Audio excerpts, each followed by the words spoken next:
Hello everyone, UPPCL TG2 का admit card आ गया है। आप सभी ने डाउनलोड कर लिया होगा। अगर नहीं किया तो डाउनलोड कर लीजिए।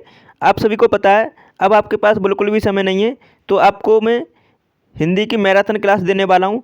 इसमें 40 MCQ क्वेश्चन है। आपको इससे बहुत फ़ायदा होने वाला है। बहुत ही कम समय में आपको ज़्यादा से ज़्यादा क्वेश्चन कराने हैं मुझे। तो आपका सिलेबस हिंदी का पूरा ख़त्म करा दूंगा एग्जाम से पहले। आप चैनल को सब्सक्राइब कर लीजिएगा, वीडियो को लाइक कर दीजिएगा। चलिए स्टार्ट करते हैं। ये सभी क्वेश्चन प्रीवियस ईयर पेपर में पूछे गए हैं, तो आपको मैं टॉपिक के बाद हिंदी खत्म कराने वाला हूँ बहुत ही कम समय में। आप कंटिन्यू फॉलो करते रहिएगा क्लास को। तो इसमें आपको उपसर्ग और प्रत्यय को ख़त्म कराने वाला हूँ। चलिए जान लेते हैं। 40 MCQ क्वेश्चन है। पहले इनकी डेफिनेशन जान लेते हैं उपसर्ग और प्रत्यय की। तो आपको उपसर्ग कैसे फाइंड करना है और प्रत्यय कैसे देखना है, तो यहाँ पे देखेंगे। पहले उपसर्ग की डेफिनेशन देख लेते हैं। जो शब्दांश शब्दों के आदि में जुड़कर उनके अर्थ में कुछ विशेषता लाते हैं, वे उपसर्ग कहलाते हैं। तो मतलब इसका कहने का मतलब यह है, जो शब्द के पहले जुड़ते हैं तो वो उपसर्ग कहलाते हैं। जैसे कि अति, अत्यंत। तो मतलब अत्यंत कैसे बना है? अति को जोड़कर। अति क्या है यहाँ पे? उपसर्ग। ध्यान रखेंगे। अब प्रत्यय के बारे में देख लेते हैं। उपसर्ग आपको पता चल गया। अब प्रत्यय के बारे में देख लेते हैं। प्रत्यय की डेफिनेशन है, जो शब्दांश शब्दों के अंत में जुड़कर उनके अर्थ में विशेषता या परिवर्तन ला देते हैं, वे प्रत्यय कहलाते हैं। तो यहाँ पे अंत में जुड़ता है जो, जैसे कि उदाहरण में दे रखा है दयालु। तो दयालु को कैसे बना है? दया में प्लस आलू जोड़ दिया है तो दयालु बना है। तो आलू क्या है यहाँ पे? प्रत्यय। तो यही आपको देखना है। तो ये आपसे आपकी परीक्षा में 2 क्वेश्चन पूछे जाएंगे उपसर्ग और प्रत्यय को लेकर। तो चलिए स्टार्ट करते हैं। अब हम 40 MCQ क्वेश्चन करने वाले हैं। एक भी क्वेश्चन नहीं छूटेगा आपकी परीक्षा में। आपको हिंदी में पूरे मार्क्स मिलेंगे। आप कंटिन्यू क्लास को फॉलो करते रहिएगा। तो पहला क्वेश्चन है, पहले क्वेश्चन का आंसर बताएंगे। जैसे कि मैंने आपको डेफिनेशन कराई थी उसी के अकॉर्डिंग है ये क्वेश्चन। उपसर्ग क्या है? उपसर्ग का प्रयोग होता है। तो उपसर्ग का प्रयोग कैसे होता है? शब्द के आदि में प्रारंभ में जुड़कर। तो पहला ही ऑप्शन इसका राइट आंसर है। ध्यान रखेंगे, पहला ऑप्शन इसका राइट आंसर है। प्रत्यय का उपयोग कैसे होता है? तो प्रत्यय का उपयोग होता है शब्द के अंत में जुड़कर। ध्यान रखेंगे। और उपसर्ग का उपयोग होता है शब्द के आदि में प्रारंभ में जुड़कर। अब दूसरा क्वेश्चन का आंसर बताएंगे। दूसरा क्वेश्चन क्या है? जो धातु या शब्द के अंत में जोड़ा जाता है वो उसे क्या कहते हैं? तो जैसा कि आप प्रत्यय की डेफिनेशन है ये, जो धातु या शब्द के अंत में जोड़ा जाता है तो वो क्या है? प्रत्यय कहलाता है। अंत में जोड़ते हैं तो प्रत्यय, और पहले जोड़ते हैं तो उपसर्ग। तो ये ध्यान रखेंगे। डी ऑप्शन इसका करेक्ट आंसर है। तीसरा क्वेश्चन है, जल्दी से आंसर बताएंगे। प्रख्यात में प्रयुक्त उपसर्ग है। तो प्रख्यात में कौन सा उपसर्ग है? तो इसका राइट आंसर करेंगे आप प्र। प्र उपसर्ग लगा है प्रख्यात में। ध्यान रखेंगे। अब नेक्स्ट क्वेश्चन का आंसर बताएंगे। प्रत्युत्पन्न मति में शब्द में कौन सा उपसर्ग है? तो इसमें बताएंगे कौन सा उपसर्ग लगा है। तो उपसर्ग लगा है इसमें प्रति, क्योंकि आप इसे बोलेंगे तो आपको ऐसा लगेगा कि पहले प्रति बोला जा रहा है, प्रत्यु उत्पन्न मति। ठीक है। तो प्रत्यय उपसर्ग लगा है। बी ऑप्शन इसका करेक्ट आंसर है। आप सी पर नहीं क्लिक करेंगे। ध्यान रखेंगे, बी ऑप्शन इसका राइट आंसर है। अब 5वें क्वेश्चन का आंसर बताएंगे। कम समय में आपको ज़्यादा से ज़्यादा रिवीजन करना है, क्योंकि आपके पास बिल्कुल भी समय नहीं है। तो मैं आपको मैक्सिमम क्वेश्चन कराने की कोशिश करूंगा कम समय में। आप कंटिन्यू फॉलो करते रहिएगा। 5वें क्वेश्चन का आंसर बताएंगे। गमन शब्द को विपरीतार्थक बनाने के लिए आप किस उपसर्ग का प्रयोग करेंगे? मतलब विपरीत बनाना है गमन का। तो जैसे गमन होता है किसी चीज़ का जाना, मतलब अब उसका विपरीत बनाएंगे तो कैसे करेंगे? कौन सा लगाएंगे? आगमन। मतलब कोई चीज़ गमन कर रही है, ठीक है, अब उससे पहले आ लगा देंगे तो आगमन हो जाएगा। आगमन तो इसका मतलब विपरीत हो गया। तो यही आपसे पूछा था, तो इसका राइट आंसर होगा बी ऑप्शन। अब 6वें क्वेश्चन का आंसर बताएंगे। सभी तरह से मैंने इस वीडियो में क्वेश्चन लिए हैं। निर्वासित में प्रत्यय है। निर्वासित में प्रत्यय कौन सा लगा है? तो आप देखेंगे निर्वासित। निर्वासित तो सित, मतलब आप देखेंगे सित नहीं लगाएंगे, क्योंकि सित दे रखा है तो सित नहीं है, इसमें इत प्रत्यय लगा है। आप पूरा इसमें बोलेंगे तो आपको ऐसा लगेगा बाद में इत बोला जा रहा है, निर्वासित, तो इत ऐसा लगेगा। तो इसका राइट आंसर होगा डी ऑप्शन। इस तरह आपको पहले शब्द को बोलना है, उसके बाद आपको सोचना है कि मतलब क्या आ रहा है बाद में या पहले। ठीक है। अब 7वें क्वेश्चन का आंसर बताएंगे। लेखक। लेखक शब्द के अंत में कौन सा प्रत्यय लगा हुआ है? तो देखेंगे आप बोल के इसे लेखक, तो अक आ रहा है, आपको पता चल रहा है कि अक आपको बुलाई बोलने पर आ रहा है। ठीक है। तो लास्ट में कौन सा प्रत्यय लगा है? अक। लास्ट में कौन सा लगता है? प्रत्यय। और पहले कौन सा लगता है? उपसर्ग। ये ध्यान रखना। अब 8वें क्वेश्चन का आंसर बताओ। अनुज शब्द को स्त्रीवाचक बनाने के लिए आप किस प्रत्यय का प्रयोग करेंगे? तो स्त्रीवाचक बनाना है। अनुज क्या है? एक पुल्लिंग है। अब स्त्रीलिंग बनाना है हमें, तो क्या करेंगे इसे? तो इसमें क्या लगाना चाहिए? तो अनुजिक ऐसे तो नहीं बोला जाएगा, अनुजीय ये नहीं बोला जाएगा, या अनुजी ये से नहीं बोलेंगे। तो अनुजा, अनुजा आप स्त्रीलिंग आप बोल के देखेंगे अनुजा, तो क्या बोलेगा? वो स्त्रीलिंग बोलेगा। ठीक है, तो इसका राइट आंसर सी ऑप्शन होगा। इस तरह आप देख सकते हैं। 9वें क्वेश्चन का आंसर बताएंगे। थोड़ा हिंदी आपको देखने को टफ लगेगी, लेकिन बहुत ही सिंपल होती है और मतलब ज़्यादा से ज़्यादा मार्क्स इसमें गेन कर सकते हैं आप और सब्जेक्ट की अपेक्षा। और सबसे ज़्यादा तो ध्यान आपको टेक्निकल पर देना है। मैं आपको टेक्निकल की मैराथन भी लाने वाला हूँ, तो आप जुड़े रहिएगा। 9वें क्वेश्चन का आंसर बताएंगे। सुत शब्द को स्त्रीवाचक बनाने के लिए किस प्रत्यय का प्रयोग किया जाएगा? तो सुत में स्त्रीवाचक बनाना है, तो इसमें क्या हमें जोड़ेंगे कि स्त्रीवाचक बन जाए? तो सुता। ठीक है, तो राइट आंसर होगा बी ऑप्शन। अब नेक्स्ट क्वेश्चन का आंसर बताएंगे। 10वां क्वेश्चन है, स्पर्श में शब्द को विलोमार्थक बनाने के लिए किस उपसर्ग का प्रयोग करेंगे? तो स्पर्श को विलोमार्थक बनाना है। अब इसमें कौन सा उपसर्ग लगाना है? तो स्पर्श मतलब अस्पर्श, तो कौन सा प्रत्यय उपसर्ग लगेगा? अस्पर्श कर देंगे इसे। जैसे स्पर्श है ये, ठीक है, स्पर्श है। अब इसे हम विपरीत विलोमार्थक बनाना है। ठीक है, तो स्पर्श का विलोम क्या होगा? अस्पर्श, तो लगा देंगे। तो इसका मतलब यही पूछा था, तो ये सी ऑप्शन इसका राइट आंसर है। आशा करता हूँ समझ में आ रहा होगा, बहुत ही सिंपल क्वेश्चन है। 11वें क्वेश्चन का आंसर बताएंगे। प्रतिकूल शब्द में कौन सा उपसर्ग प्रयुक्त है? तो प्रतिकूल में उपसर्ग कौन सा है? प्रत्यय। तो राइट आंसर कौन सा है? D option. 12वें क्वेश्चन का आंसर बताएंगे। कौन सा उपसर्ग आचार शब्द से पूर्व लगने पर उसका अर्थ जुल्म हो जाता है?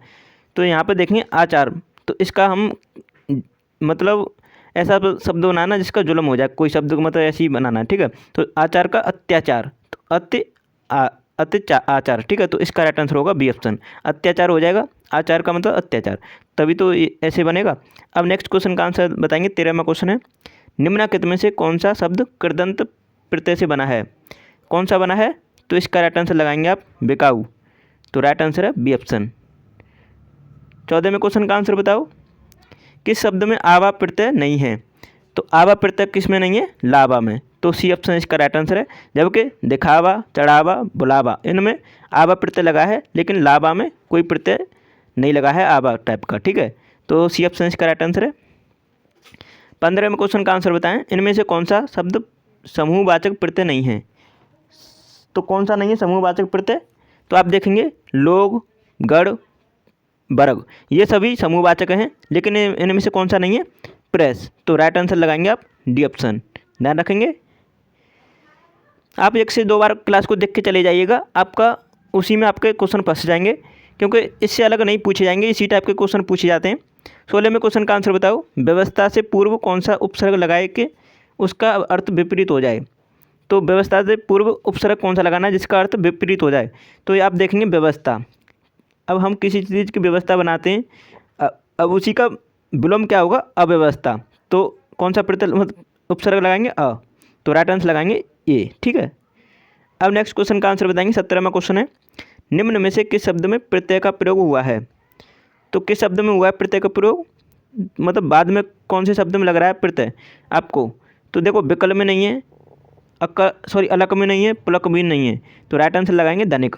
धनिक में कौन सा प्रत्यय लगा है? एक प्रत्यय लगा है इसमें। ठीक है, बोलने पे ही समझ में आ रहा होगा आपको, धनिक, तो एक प्रत्यय लगा है, तो राइट आंसर क्या है? D option. अब देखेंगे 18वें क्वेश्चन का आंसर बताएं। निम्नलिखित में से किस शब्द में प्रत्यय लगा हुआ है?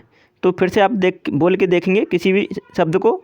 सागर, नगर, अगर, मगर, ये नहीं है, तो ये तीनों नहीं है। जादूगर, तो इसमें प्रत्यय लगा है, तो राइट आंसर क्या है? D option. 19वें क्वेश्चन का आंसर बताएंगे। किस शब्द में उपसर्ग लगा हुआ है? उपसर्ग मतलब पहले लगा हुआ है, तो किस में लगा हुआ है? तो आप पहले को देखेंगे ऑप्शन को, तो राइट आंसर पहला ही ऑप्शन है उपकार। कौन सा उपसर्ग लगा है इसमें? उप, ध्यान रखेंगे। 20वें क्वेश्चन का आंसर बताएं। अनुवाद में प्रयुक्त उपसर्ग है, तो अनुवाद में कौन सा उपसर्ग लगा हुआ है? अनु। ठीक है, उपसर्ग कौन सा है? D option. तो इस तरह आप देख सकते हैं, सिंपल क्वेश्चन है।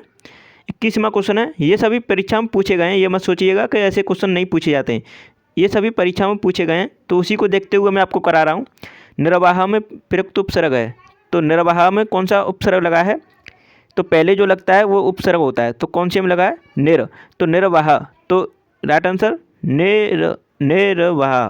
तो किस में लगा है? सी ऑप्शन, निर। ठीक है, इस तरह आप बोल के देख सकते हैं, तो सी ऑप्शन इसका राइट आंसर है। 22वें क्वेश्चन का आंसर देखेंगे, हिंदी में कृत प्रत्ययों की संख्या कितनी है? तो आप राइट आंसर लगाएंगे 42 कृत प्रत्यय होते हैं, तो सी ऑप्शन इसका राइट आंसर है। 23वें क्वेश्चन का आंसर बताओ, कृदंत प्रत्यय किन शब्दों के साथ जुड़ते हैं? तो कृदंत प्रत्यय जुड़ते हैं क्रिया के साथ, तो राइट आंसर लगाएंगे आप सभी डी ऑप्शन। ये सभी आपको पता होना चाहिए।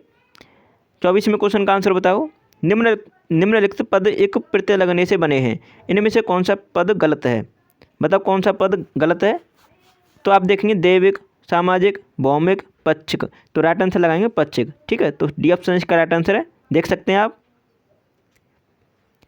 25वें क्वेश्चन का आंसर बताओ, किस शब्द की रचना प्रत्यय से हुई है? तो किस शब्द की हुई है रचना प्रत्यय से?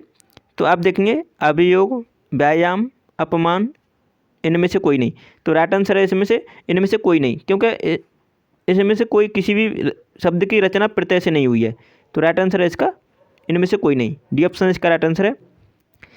26वें क्वेश्चन का आंसर बताओ, बेइंसाफी में प्रयुक्त उपसर्ग है, तो पहले जो लगता है वो उपसर्ग होता है, तो बेइंसाफी, तो आपको कैसे सुनाई दे रहा है? बे, तो इसका राइट आंसर ये ऑप्शन हो जाता है, बे प्रत्यय लगा है, सॉरी उपसर्ग लगा है बे। 27वें क्वेश्चन का आंसर बताएं। आप सभी ने चैनल को सब्सक्राइब नहीं किया है तो प्लीज़ कर लीजिएगा और वीडियो को लाइक कर दीजिएगा। 27वें क्वेश्चन का आंसर बताएंगे, निम्नलिखित में से उपसर्ग रहित शब्द है, कौन सा है उपसर्ग रहित? तो आप देखेंगे सुयोग, विदेश, अत्यधिक, सुरेश, तो किस में लगा है? तो रहित मतलब रहित पूछा है, न कि सहित, ध्यान रखेंगे। रहित मतलब कौन सा नहीं है उपसर्ग रहित, तो कौन सा नहीं है, कौन सा देखेंगे आप? तो इसमें देखो अत्यधिक इसमें है, और यहाँ पे देखेंगे आप सुयोग में भी है, विदेश में भी है और अत्यधिक में भी है, तो राइट आंसर बचा आपका डी ऑप्शन, सुरेश में नहीं है, क्योंकि नाम है डायरेक्ट, तो इसमें आपको लग रहा है कि सुरेश में उपसर्ग नहीं लगा है। अब आप पूछेंगे सुयोगों में कैसे है? तो योग अलग हो गया और सूप अलग हो गया, तो इनको जोड़ने पर दोनों क्या बन गया? उपसर्ग।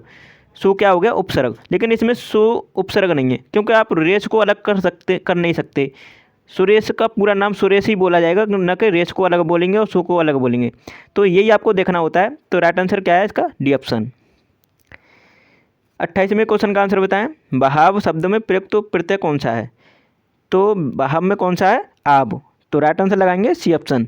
आपको बोलने से ही पता चल रहा है, बा हा आब मतलब बाद में आ जाएगा, तो सी ऑप्शन इसका राइट आंसर है। ठीक है, अब देखो नेक्स्ट क्वेश्चन का आंसर बताएं। इसमें ऑप्शन इधर उधर हो गए, लेकिन आपको ध्यान देना है, विज्ञान शब्द में प्रयुक्त उपसर्ग है। जल्दी से अपने से कमेंट में बताया करो आंसर। तो विज्ञान में आपको दिखाई दे रहा है बे, विज्ञान, तो बे पहले ही सी ऑप्शन इसका राइट आंसर हो गया। 30वें क्वेश्चन का आंसर बताएंगे, चिर आयु शब्द में उपसर्ग है, तो जो पहले लगता है वो उपसर्ग होता है चिर आयु, तो चिर बी ऑप्शन इसका राइट आंसर है। आप बोल के देखा करो शब्द को, तभी आपको पता चल जाएगा कौन सा उपसर्ग लगा है, कौन सा प्रत्यय लगा है, तो राइट आंसर है इसमें बी ऑप्शन। यहाँ पे बताएंगे 31वें क्वेश्चन का, धुंधला शब्द में प्रयुक्त प्रत्यय है, तो धुंधला, तो किस में लगा है प्रत्यय? तो ला। ठीक है, तो राइट आंसर है इसमें सी ऑप्शन। 32वें क्वेश्चन का आंसर बताओ, दोष हर्ता में प्रयुक्त प्रत्यय चयन कीजिए, तो दोष हर्ता में प्रत्यय कौन सा है? हर्ता, तो ये ऑप्शन इसका राइट आंसर है। 33वें क्वेश्चन का आंसर बताएं सभी, क्या होगा? किस शब्द में उपसर्ग नहीं है? तो बताओ किस शब्द में उपसर्ग नहीं है? तो देखेंगे आप उपसर्ग किस में नहीं है, पहले कौन किस में नहीं लगा है? तो यहाँ पे देखेंगे अपवाद में है अप, परा में, पराजय में है, ओढ़ना में है, प्रभाव, तो इसमें किस में नहीं है बताओ? उपसर्ग किस में नहीं लगा है? जल्दी से आंसर बताएंगे। तो प्रभाव में नहीं है, तो सी ऑप्शन इसका राइट आंसर होगा, ध्यान देंगे। 34वें क्वेश्चन का आंसर बताएंगे, संस्कार शब्द में किस उपसर्ग का प्रयोग हुआ है? तो संस्कार में आप इसमें कन्फ्यूज हो जाएंगे, इसका राइट आंसर आप ध्यान रखेंगे, इसे सम लगा है इसमें उपसर्ग। संस्कार आप इसे बोल के देखेंगे, संस्कार ऐसे लगेगा, तो ये ऑप्शन इसका राइट आंसर है। 35वें क्वेश्चन का आंसर बताओ, पुरोहित में उपसर्ग है, पुरोहित में कौन सा उपसर्ग लगा है? तो पुरोहित, पुरोहित, तो किस में लगा है? डी ऑप्शन इसका राइट आंसर है। इस तरह देख सकते हैं उपसर्ग पुर लगा है। अब देख सकते हैं 36वें क्वेश्चन का, जल्दी से आंसर बताएं। आपको स्क्रीन पर क्वेश्चन तो दिखाई दे रहा होगा, सभी जल्दी से आंसर दिया करो। अवनत शब्द में प्रयुक्त उपसर्ग है, तो अवनत तो किस में? सी ऑप्शन इसका राइट आंसर है। ध्यान देंगे। आपको मैं ज़्यादा समय इसीलिए नहीं ले रहा हूँ क्योंकि आपका एग्जाम बहुत ही नज़दीक है। कम समय में ज़्यादा से ज़्यादा कंटेंट की आवश्यकता है आप सभी को, क्योंकि इतने दिनों में पहले तो एग्ज़ाम हो नहीं रहा था, अब एग्ज़ाम होने लगा, मतलब हो रहा है, तो आपको तैयारी नहीं कर पाए बहुत से स्टूडेंट, तो उनको ये इस वीडियो से फ़ायदा होने वाला है। कम समय में ज़्यादा से ज़्यादा कंटेंट, वो भी सिलेबस के अकॉर्डिंग मिल जाएगा, तो बहुत ही अच्छा रहेगा। 37वें क्वेश्चन का आंसर बताएंगे। सावधानी शब्द में प्रयुक्त प्रत्यय है, तो सावधानी में प्रत्यय कौन सा लगा है? तो इसमें दानी, तो इसमें धानी नहीं लगाएंगे क्योंकि इसमें आनी आपको सुनाई देगा ऐसा, सावधानी, तो आनी इसमें राइट आंसर है। इस तरह आप देखना होता है, क्योंकि दानी लगा देंगे बहुत से स्टूडेंट, इसमें आनी आएगा प्रत्यय। ध्यान देंगे, डी ऑप्शन इसका राइट आंसर है। सॉरी, आनी नहीं आएगा, बाई मिस्टेक ई आएगा। धानी, सावधानी, ई आ रहा है, ठीक है, तो ई ऑप्शन इसका राइट आंसर होगा। बाई मिस्टेक में आपको जल्दबाजी में बता दिया था, लेकिन ई ऑप्शन इसका राइट आंसर है। कोई भी हमने मिस्टेक नहीं की है, हमने क्वेश्चन को देख लिया है, तो ये ऑप्शन इसका राइट आंसर होगा। 38वें क्वेश्चन का आंसर बताओ, जल्दी से 38वें क्वेश्चन का आंसर बताएंगे। देखो, जो स्टूडेंट इस हमारी वीडियो को नहीं फॉलो कर पाएंगे उनको हिंदी में बहुत अच्छे मार्क्स नहीं गेन कर पाएंगे, क्योंकि ये ज़रूरी नहीं है कि आप टेक्निकल में उठा लेंगे मार्क्स या जीके जीएस में या कंप्यूटर में। कंप्यूटर के मार्क्स तो जुड़ते नहीं है, आप सभी को पता है, तो आपको हिंदी को भी प्रायोरिटी देनी है, बेस्ट प्रायोरिटी देनी है, ये मत समझना, क्योंकि हिंदी सब्जेक्ट ऐसा ना सरल है, आप इसमें अच्छे मार्क्स ला सकते हैं। आपका सिलेक्शन डिसाइड करता है, हिंदी सब्जेक्ट ऐसे सब्जेक्ट डिसाइड करते हैं जो आपका सिलेक्शन हो जाता है। 38वें क्वेश्चन का आंसर बताएंगे। कनिष्ठ शब्द में प्रयुक्त प्रत्यय है, तो कनिष्ठ में प्रत्यय कौन सा लगा है? तो कनिष्ठ में बताओ, कनिष्ठ, इष्ट आ रहा है ना, तो राइट आंसर है इसमें बी ऑप्शन। अब आप सोचेंगे ट कैसे आ रहा है? कनिष्ठ, कनिष्ठ, कनिष्ठ, तो इसमें बी ऑप्शन इसका राइट आंसर है। और 39वें क्वेश्चन का आंसर बताएंगे। अतीब शब्द में निम्नलिखित में से कौन सा उपसर्ग है? अतीब में कौन सा उपसर्ग लगा है? सभी राइट आंसर बताओ। अतीब, तो इसमें लगा है अति, अति उपसर्ग लगा है, ठीक है, तो सी ऑप्शन इसका राइट आंसर है। अब आप बहुत से स्टूडेंट इसमें लगा देंगे क्लिक, तो इसमें नहीं लगाना क्योंकि बड़ी की मात्रा नहीं बोल रही है, अतीब, तो ऐसा लगेगा आपको अति, अति बोल रहा है, तो सी ऑप्शन इसका राइट आंसर लगाएंगे, न कि इसे। ध्यान देंगे, इंपॉर्टेंट क्वेश्चन है ये, क्योंकि गलती होती है इस टाइप के क्वेश्चन में। 40वें क्वेश्चन का आंसर बताओ, लास्ट क्वेश्चन है ये। अमावट में प्रत्यय है, तो प्रत्यय मतलब बाद का कौन सा जुड़ रहा है? अमावट, तो आवट, ठीक है, तो सी ऑप्शन इसका राइट आंसर है। बोल के देखना है, आपको पता चल जाएगा, तो सी ऑप्शन इसका करेक्ट आंसर होगा। तो इस क्वेश्चन का आंसर करेंगे सी ऑप्शन। तो आप सभी ने चैनल को सब्सक्राइब नहीं किया तो प्लीज़ कर लीजिएगा, और वीडियो को लाइक कर दीजिएगा, और बेल आइकन को प्रेस जरूर कर लेना, जिससे कोई भी वीडियो आती है तो उसका नोटिफिकेशन आपके पास आ सके। और आप सभी कंटिन्यू वीडियो को फॉलो करते रहिएगा, आपका हिंदी में अच्छे मार्क्स आएंगे पक्का। और आप टेक्निकल की टेंशन मत लेना, टेक्निकल की मैराथन लाने वाला हूँ मैं बहुत ही जल्द, आप कंटिन्यू फॉलो करते रहिएगा बस। चलिए वीडियो को यहीं समाप्त करते हैं। Thanks for watching my video, और कमेंट में अपनी डिमांड जरूर लिखना, किस टॉपिक पर, किस सब्जेक्ट से संबंधित क्वेश्चन जल्दी चाहते हैं आप, तो उसी पर आपको प्रोवाइड किए जाएंगे। Thanks for watching my video.